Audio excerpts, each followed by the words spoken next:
Les amis, je vous fais une vidéo sans préparation, simplement pour vous parler de mes pronostics pour les différents grands championnats. Vous venez de le voir, les championnats viennent de reprendre. Je sors cette vidéo qui n'est pas une vidéo hebdomadaire, qui est une vidéo un peu en plus que je sors en milieu de semaine, mais j'avais quand même envie de vous donner mon sentiment pour les différents grands championnats à venir. Et n'hésitez pas donc en commentaire à me donner votre avis. On verra en fin de saison, on pourra revenir sur vos commentaires et on verra en fin de saison qui a eu raison concernant les champions, puisqu'on va parler de ça uniquement, les champions des 5 grands championnats européens. Alors, on va commencer par la Ligue 1, et ça me semble assez facile. Le PSG a un effectif conséquent, un effectif pour jouer toutes les coupes et a recruté très peu avec un effectif assez stable. Il y a eu l'arrivée de Zabarni pour renforcer la défense. Il fallait un défenseur pied gauche. Il n'y en avait pas, ça manquait un peu. Et puis ça s'inscrit dans une logique d'avenir pour remplacer peut-être à terme Marquinhos. En tout cas, voilà, il y a eu l'arrivée de Zabarni et plusieurs retours de prêt dont le PSG va encore gérer un peu la situation. On peut s'attendre à des départs. Mais en tous les cas, l'effectif est complet, des petites touches ajoutées. Et je pense qu'ils vont finir évidemment premier. Ce n'est pas le championnat qui va poser le plus de débats. On peut parler, et c'est dans la même verve, de la Bundesliga, le championnat espagnol. Et là, je ne vois pas quelqu'un concurrencer cette année le Bayern de Munich, encore une fois. Le Bayern de Munich va simplement devoir gérer en les premières semaines de compétition. Il n'y aura pas encore la Ligue des Champions. Enfin, si, il y aura la Ligue des Champions, mais ce sera les premiers tours. Ils vont devoir gérer le cas Musiala. Alors, on va voir comment ils vont le gérer. Est-ce que Olise va basculer dans l'axe et on va mettre Niarbi à droite? Ou est-ce qu'on donnera un peu plus de temps de jeu à un petit jeune sur la droite à la place d'Olise, justement, et de Niarbi qui aurait pu glisser sur la droite? En tout cas, voilà, le Bayern s'est renforcé à gauche avec Luis Diaz, en défense avec Ta. Voilà, c'était surtout leur besoin sur la gauche après le départ de Leroy Sané. Il fallait dynamiter un peu ce côté gauche. Ils ont pris Luis Diaz. Et s'ils arrivent à bien gérer cette période d'absence de Musiala, milieu offensif, peut-être qu'ils passeront les premières semaines de Ligue des Champions tout de même assez tranquillement. La défense peut poser question. Upamecano, c'est un taulier. Est-ce qu'il va bien s'entendre avec Ta? Est-ce que ça va fonctionner avec Laimer à droite, Davis à gauche? Voilà, j'ai peut-être des craintes sur la défense. Je ne sais pas trop ce qu'elle va valoir, mais ils ont quand même une équipe un peu au-dessus du lot de ce que propose le reste des équipes en Bundesliga, et donc le Bayern champion. Pour moi, en Allemagne, là aussi, ça pose pas trop de débat, je pense.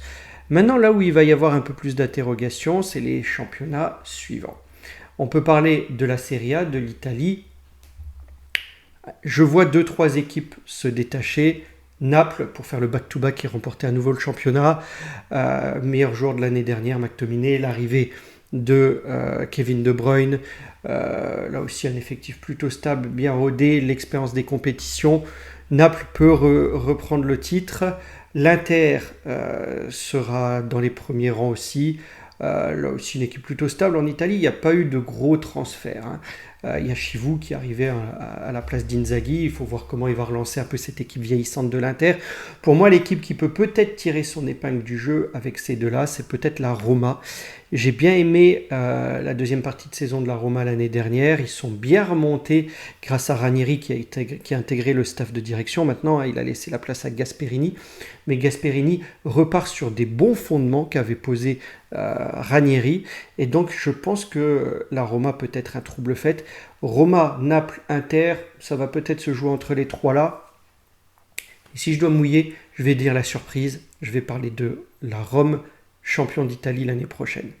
On verra. Je sais que c'est un outsider. Ça peut être une surprise. Dites-moi ce que vous en pensez. Ensuite, on va passer à l'Espagne, la Liga. Donc, 2-3 équipes aussi pour moi entre le Real, l'Atlético et Barcelone. À mon avis, Barcelone finira champion. Pour moi, Barcelone, a fait un meilleur recrutement que le Real. Pour moi, le recrutement du Real, à l'heure où on se parle, à l'heure où je fais la vidéo, en tout cas, on est mi-août, le recrutement du Real n'est pas totalement complet pour moi. Ils ont bien recruté en défense, c'était le chantier prioritaire, ça c'est certain. Alexander-Arnold, Uzens, c'est clair qu'il fallait renouveler un peu cette défense vieillissante et beaucoup de joueurs de la saison passée étaient blessés, beaucoup de joueurs arrivent en fin de cycle. Donc il fallait renouveler la défense, ce qu'ils ont plutôt bien fait. Mais ils ont toujours leurs problèmes offensifs. Devant, ça va pas. Il faut prendre des choix. Je le disais un moment dans un podcast que j'ai fait. Il faut faire des choix stratégiques plutôt que galactiques maintenant devant. Rodrigo va certainement partir encore avant la fin du mercato. Peut-être que quand vous aurez vu cette vidéo, ce sera déjà fait. Hein. Il faut gérer les cas Mbappé et Vinicius. Ça va pas ensemble. Et en plus, il y a Hendrick encore derrière. Devant, il y a des choses à gérer et pour moi, c'est les principales interrogations. Ils ont fait l'arrière, il faut faire quelque chose devant. Donc, pour le moment, je dirais quand même plutôt le Barça avec l'Atlético qui sera pas trop loin. Barça, ça va surtout être intéressant de voir l'ailier gauche, comment ça va fonctionner entre Rafinha et Rashford, recrue du Barça, hein, la recrue phare du Barça. Est-ce qu'ils vont se partager les matchs? Est-ce que Rashford va être un joker de luxe? Je ne vois pas Rafinha faire banquette. Il a fait une belle saison. Donc ça va être une grosse interrogation. Et puis un nouveau gardien à Barcelone, mais je pense que c'est une belle prise. Voilà, l'Atlético derrière a fait partir plusieurs de ses anciens cadres un peu vieillissants, a recruté assez intelligemment et je pense que l'Atlético peut finir devant le Real pour moi. Hein. Donc moi je vois Barcelone champion, je vous dis ça. Dites-moi vous ce que vous en pensez. Et là où c'est le plus intéressant, c'est la Première Ligue, les amis. C'est un championnat de fou, la Première Ligue, cette année, je pense. Il y a eu des recrutements, mais en fait, ils ont polarisé le recrutement de cet été, la Première Ligue. Tous les clubs ont investi en masse, Liverpool en premier lieu, hein, mais entre Liverpool, Chelsea, Manchester City, même Manchester United, hein, attention, ils ont lavé toute l'attaque, ils ont refait toute l'attaque avec Cunha, Mbeumo et Sesko. Donc il va falloir se méfier de Manchester United, hein, qui va revenir, je pense, dans les premiers rôles. Défense encore à revoir. Qu'est-ce que j'ai dit? Arsenal, Chelsea, Liverpool, Manchester United, Manchester City, ça va être serré cette année en Première Ligue. J'avais dit dans un podcast que je voyais Chelsea peut-être tirer son épingle du jeu cette année avec le nombre de recrutements, une équipe qui fait peur hein, quand même aujourd'hui. Toujours des tauliers bien en place comme Cole Palmer et puis des petits nouveaux avec Joao Pedro par exemple, Estevao, Gittens. Chelsea, ils ont une sacrée profondeur de jeu, de banc de touche aussi. Hein. Ils peuvent aligner quasi 2 équipes, 3 même avec Strasbourg, hein, si on compte Strasbourg comme équipe satellite. Donc la Première Ligue, bien malin sera celui qui pronostiquera le vainqueur final, qui pronostiquera juste. Hein. Manchester City...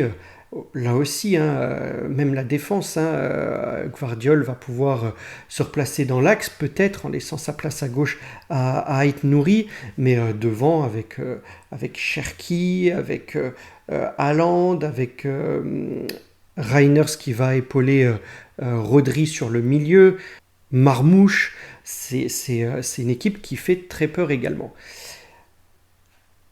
Et mon petit favori, Liverpool, évidemment, Liverpool qui a cassé la tirelire hein, pour s'offrir Wirtz et d'autres joueurs comme Kerkez, Frimpong, Mamadashvili et Kitike. On entend même parler de Rodrigo, alors ça on verra bien. Mais ça va être très intéressant à suivre cette Première Ligue, les amis. Alors vous voulez que je me mouille, certainement, vous voulez un pronostic. Alors je ne mettrai pas Arsenal. Pour moi, Arsenal, il leur manque encore un ailier gauche. Il faut remplacer Martinelli. Martinelli, ça ne fera pas l'affaire.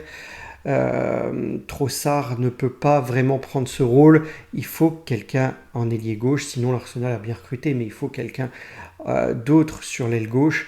Donc ça ne sera pas Arsenal. Je pense que Manchester United est encore un peu juste, même si je pense qu'ils feront une belle saison avec tout ce renouveau en attaque. Il nous reste Chelsea, City, Liverpool. Difficile. Vraiment difficile là, les amis. Le choix du cœur, Liverpool pour moi. Le choix de la raison, je l'ai dit en podcast, peut-être Chelsea qui peut créer la surprise. Donc allez, je vais vous dire Chelsea. On verra bien ce que ça donne, mais si c'est Liverpool, je serai agréablement surpris et très ravi. Voilà, vous avez mes principaux champions, PSG, Bayern, la Roma, Barcelone, Chelsea. Dites-moi ce que vous en pensez en commentaire et je vous dis à très vite pour d'autres vidéos habituelles les samedis matins. N'hésitez pas à vous abonner. Ah oui, petite parenthèse, j'ai changé aussi de caméra pour filmer. Dites-moi si vous le remarquez dans les commentaires. Alors, vous verrez qu'il y a des vidéos comme celle-ci qui sortiront avant d'autres que j'ai prévues et qui sont déjà programmées. Donc, c'est pas parce que vous voyez un format de vidéo un peu plus abouti grâce à cette caméra que vous ne verrez plus d'anciens formats. Ils vont arriver encore sur peut-être 3 semaines avec l'ancienne caméra. Puis ensuite, naturellement, les vidéos que je programme et que je monte et que je programme prendront place avec la nouvelle caméra pour toutes les semaines à venir. Voilà. En tout cas, juste dites-moi si vous voyez une différence pour cette vidéo-là. Allez, à bientôt les amis. Au revoir.